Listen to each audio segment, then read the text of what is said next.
श्रीलक्ष्मी श्रीमहालक्ष्मी क्षीरसागरकन्यका उत्तिष्ठ हरिसम्प्रीते भक्तानां भाग्यदायिनी। श्रीलक्ष्मी श्रीमहालक्ष्मी क्षीरसागरकन्यका उत्तिष्ठ हरिसम्प्रीते भक्तानां भाग्यदायिनी। उत्तिष्ठोत्तिष्ठ श्रीलक्ष्मी विष्णुवक्षस्थलालये उत्तिष्ठ करुणापूर्णे लोकानां शुभदायिनी।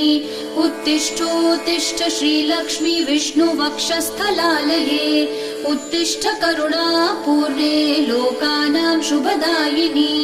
श्रीपद्ममध्यवसिते वरपद्मनेत्रे श्रीपद्महस्तचिरपूजित पद्मपादे श्रीपद्मजातजननी शुभपद्मवक्त्रे श्रीलक्ष्मी भक्तवरदे तव सुप्रभातम्।